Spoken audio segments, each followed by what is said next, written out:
Breaking tonight, a former employee at the Department of Homeland Security is blowing the whistle, contending that his superiors shut down a program that might have provided an early warning on the terrorists behind last week's attack in California.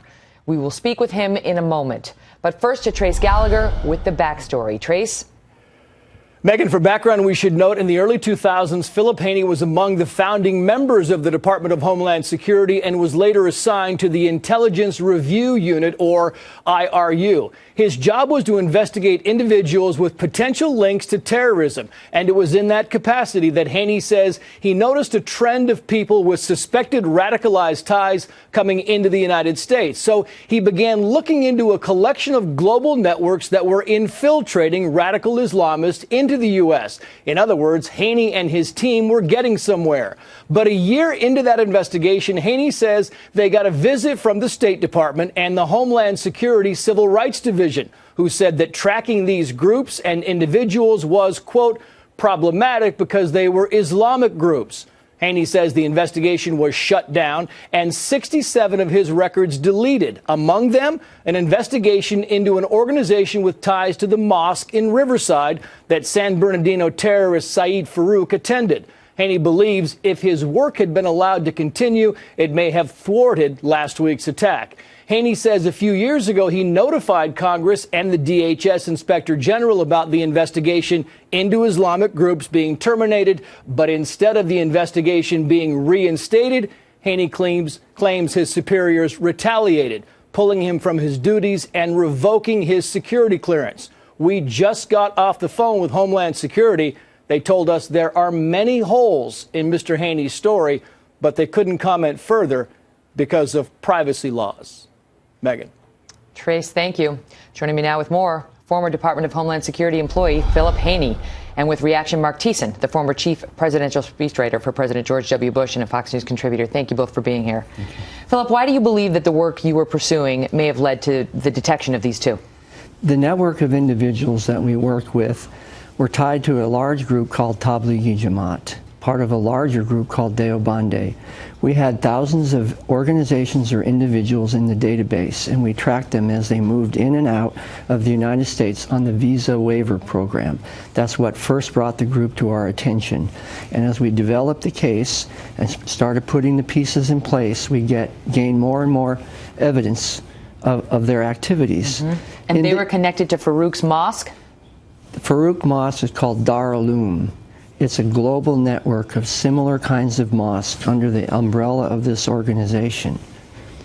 And so under your program, you would have identified the mosque and done what? I can tell you how I would have identified it, because individuals that were already in the case in 2012 went to that mosque. Therefore, as we were tracking them, we would have put the red light on them. Therefore, two things very plausibly would have happened. Either Syed would have been put on the no-fly list because of association with that masjid, and/or the K-1 visa that his wife was given may have been denied because of his affiliation with a known organization. And you say they shut you down because they felt this was essentially profiling of Muslims. They specifically said that because we FOIA'd the case and we got the internal memos, and it says that we are not allowed to develop a case based on Tablighi Jamaat specifically and/or any Islamic group. I mean, we're not talking about peace-loving Muslims who are in the United States who have assimilated. We're talking about Islamists who believe in Sharia and much worse. Yes, the correct term is Salafi. It means original. They go back to the way Islam used to be at the very beginning. Everybody in the world outside of America knows about the Deobandis, i.e. the Tablighi Jamaat group. We don't know as much about them here yet, but that was exactly the organization that I worked with. We started the case 6 years prior. Then I came to the National Targeting Center and worked on that case specifically. Then I went back to my home port, and I discovered that as soon as I left, they shut the case down. By the way, they gave me a commendation letter for finding 300 terrorists related specifically to the initiative. Mark, we've seen the dismantling of the intelligence we had set up in the Iraq area. after we took over there. We've seen the CIA black sites where we interrogated terrorists. That's done. Yep. They just further eroded our abilities to interrogate terrorists on Capitol Hill. That's right. One after the other. We're seeing, I mean, the president holding don't discriminate against Muslims up on equal footing to we don't want any more terror attacks. Right? I'm not saying discrimination is a good thing, but what we've seen in the numbers doesn't match up to what the terror threat right now.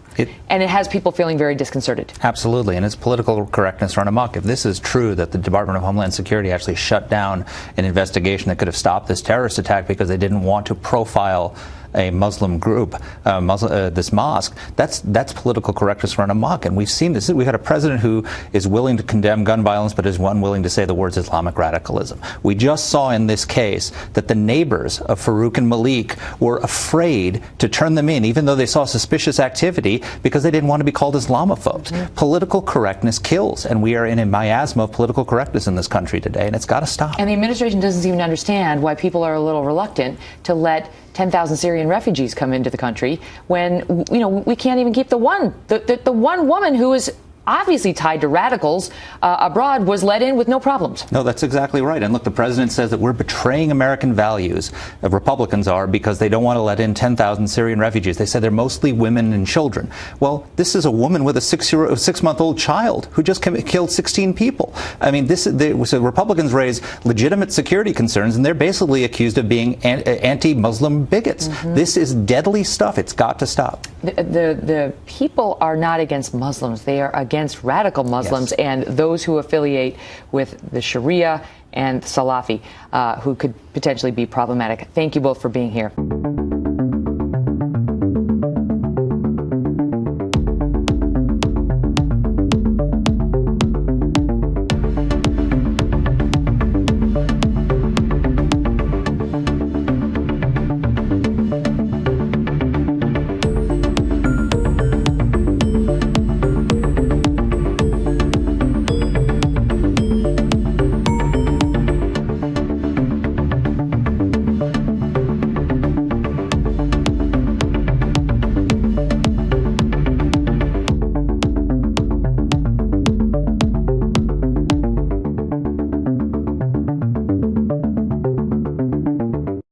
These types of programs, exchanges, are very important to our national security.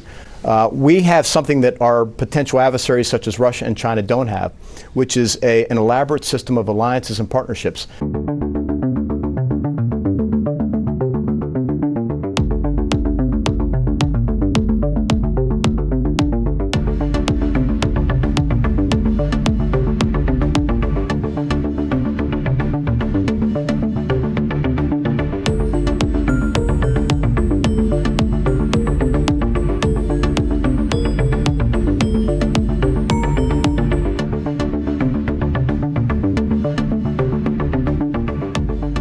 And the ability to bring foreign students here to train with us, to understand American culture, is very important to us, building those long-term relationships that keep us safer.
now there's still questions. What will happen with this training program moving forward? I have reached out to the Navy to learn more. We will keep you updated on air and online.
All right, so this is the ground base that that Sang came up with at Saudi Army National Guard about what its structure. You've got the Aviation Division, and then you've got your 1st Brigade, which is just kitted out. It'll be finished in the spring. And then you've got your 2nd, 3rd Operational Brigade, and this is through 2023 is the end state when we'll be complete.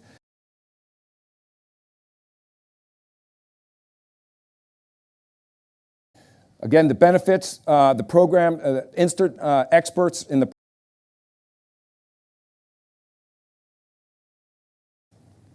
Okay, we're currently in Riyadh with that 1 brigade. I talked about what's going to happen in the future. Again, 1 brigade will be fielded this spring. We're online. This is phase 1. Phase 2 is 2nd Brigade. Phase 3 is the final brigade. Phase 4 is when we have the training base also set up, and that's all in 2023.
meantime, more than a dozen Saudi servicemen training at U.S. military installations will be expelled from the U.S. Sources tell CNN the decision comes after a review that followed the deadly shooting at Naval Air Station Pensacola last month.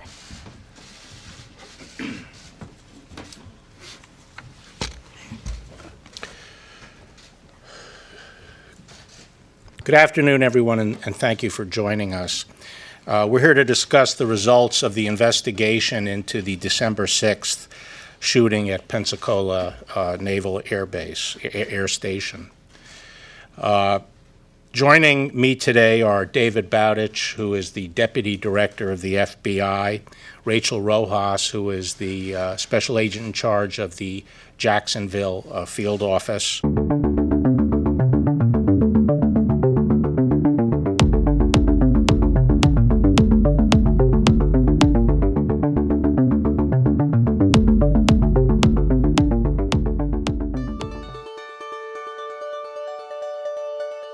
Hi, my name is Rachel Rojas. I'm a special agent of the FBI. I actually had no desire to join the FBI when I first started. I thought I was going to be a journalist, believe it or not. And when I went to the White House for an internship working for Hillary Clinton, I had met several Secret Service agents, and they opened up my eyes to a world that I really never even considered. I decided, I really want to make a difference, so did some research and found that the FBI was probably the best organization for me. The things that I need to do my job are handcuffs, my files, and weights. Yeah. As close as I can. Okay. As close as I can. Okay. As close as I can. Okay. As close as I can. Okay. As close as I can. Okay. Great. Thank you guys. Good evening. My name is Rachel Rojas. I am the special agent in charge of the FBI Jacksonville Field Office. Yes, no.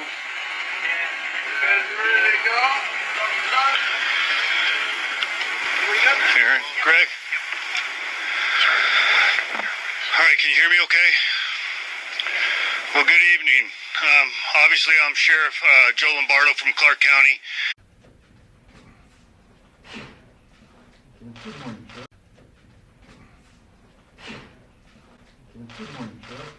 Good morning.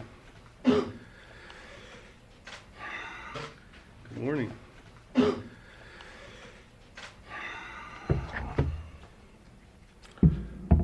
Small crowd today. Early.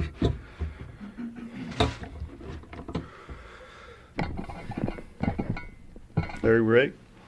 We good? We're good, sir. You guys ready? Yes. All right. Well, good morning, everybody. I'm here with you this evening for a couple of things. I first want to thank you all for being here this evening. I know that we've called this at the last minute, and I appreciate you being here. I would also like to offer my heartfelt condolences to the families of the innocent victims today who we had lost, which is why we're here. This is a very heartbreaking day for our community. Director Wray and the members of the FBI are all grieving, along with all of you. We are working tirelessly to find answers to the many questions surrounding what happened today. FBI personnel have been here since very early this morning, first to assist our partners at Escambia County Sheriff's Office and NCIS, and now we are here as the agency coordinating this investigation moving forward. The FBI has available and is providing a wide range of resources, including agents, intelligence analysts, and professional staff from multiple field offices, as well as experts from the FBI Laboratory Division, the evidence response teams from numerous field offices. In considering this case, we have to remember that there are thousands of Allied pilots and other military personnel who receive training on military bases throughout the United States.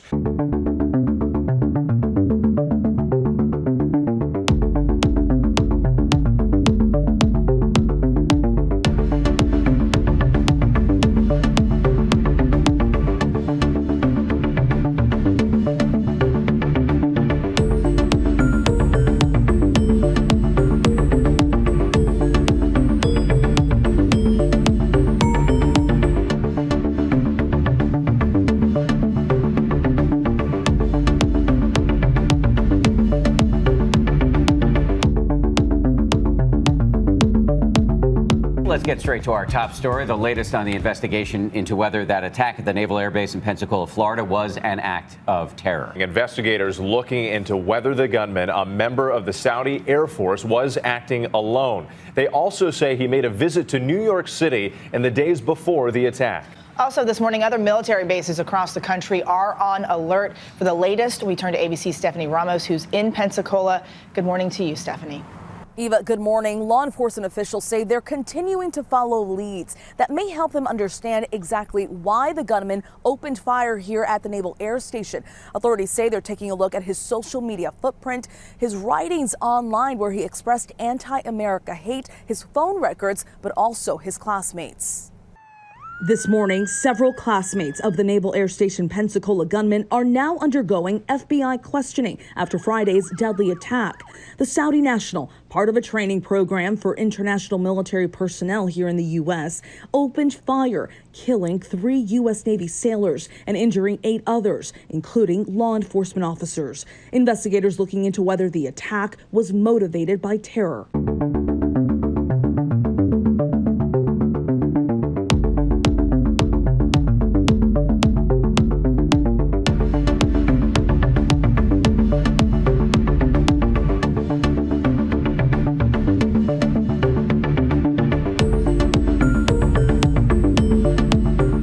On December 6, Second Lieutenant Mohammed Saeed al-Shamrani,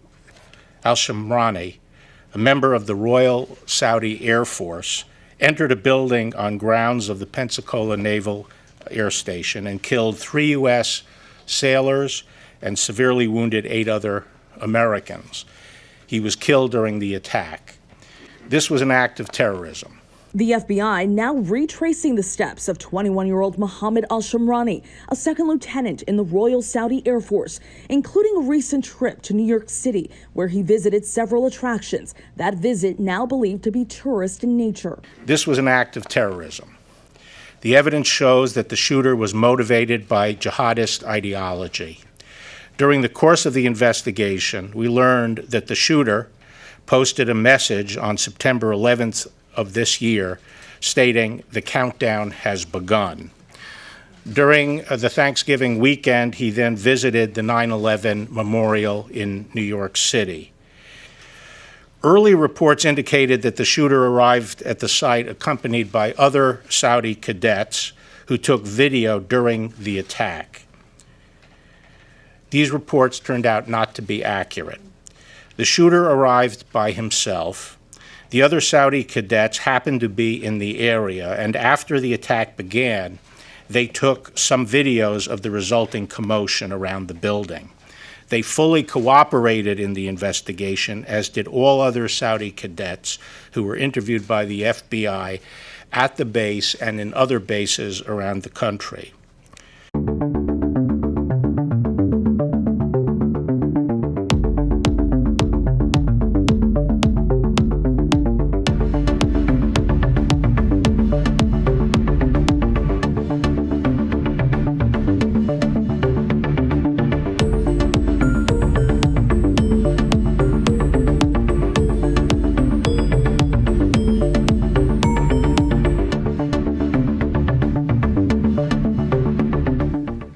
I would also like to address the cooperation of the Kingdom of Saudi Arabia.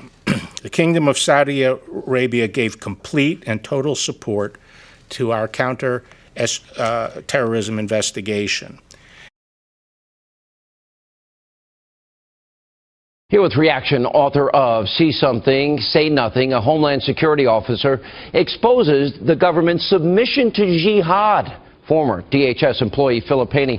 Philip, now you started working for DHS in what, 2003, correct?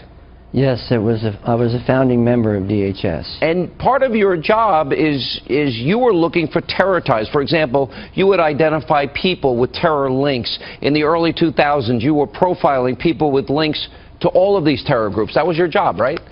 Yes, we were connecting the dots. We were focusing on individuals and organizations, networks across both the United States and with affiliations in foreign countries. Then 6 years into your tenure in 2009, you were ordered to scrub the records of Muslims with these terror ties by our government. Who told you to do that? It was directed from DHS headquarters. It's important to keep in mind that that was 1 year after the November 2008 Holy Land Foundation trial, the largest terror trial in American history, that irrefutably proved that these individuals from the Muslim Brotherhood front groups were in direct financial support of Hamas. And that's, that's the trial where CARE was named as an unindicted co-conspirator, if I'm not mistaken. As along with Islamic Society of North America and the North American Islamic Trust, three major groups. Okay, so you were doing your job, identifying individuals, you built up a computer database, Obama becomes president, you are literally ordered to scrub the names of Muslims with terror ties that you had worked so hard to find. You believe you could have stopped what happened in Orlando and San Bernardino had you not been ordered by Obama's DHS to do this. Is that true? Well, that was the first, what I call the first great purge. That was in 2009 with more than 800 records. The case that I'm referring to about stopping the San Bernardino and now related to the Orlando was 3 years later in 2012. It was a larger case called the Tablighi Jamaat Initiative, and it was another network separate from, but related to in some ways, the Muslim Brotherhood network that we just talked about. So, in the case of San Bernardino, it was Saeed Farouk and his wife. You had identified that mosque as a place where you believe we should have been paying attention to, correct? There's an entire network of those kind of mosques across the United States, and I found out a couple of days ago that the mosque in Fort Pierce is also related to the same network. Two big cases now. Let me ask you bluntly, could San Bernardino, but you were doing this great work, and I applaud you for what you have done. You were told to scrub, literally, the records of Muslims with terror ties. You had to do your job or you'd be fired. Do you believe in your heart that the information you had gathered, if you had kept that information, you might have been able to prevent the terrorist attacks in both San Bernardino and Orlando? Well, to clarify, I wasn't told to scrub. My agency deleted them themselves. But yes, I believe I have a plausible premise that we could have stopped it by two major ways. Either Syed Farouk would have been put on the no-fly list and not allowed to travel, or his pending fiancée would have been denied a visa because of his affiliation with an organization with plausible ties to terrorism. That's at least two different ways. Can I repeat this one other way? You did your job, and other people did their jobs, and in comes the Obama administration, and they wipe out all the work that could have potentially saved the lives of Americans. Is that a fair statement? Yes, it's a fair statement. My records were tagged, and I got an email from all 67 of them when they were deleted, and they came back to my inbox exactly the moment when they were entirely deleted from the system. Oh, my God. This is unconscionable. Phil Haney, thank you for telling the truth and speaking out. We appreciate it. You're welcome. It shocks the conscience. I would also like to address the cooperation of the Kingdom of Saudi Arabia. The Kingdom of Saudi Arabia gave complete and total support to our counter-terrorism investigation.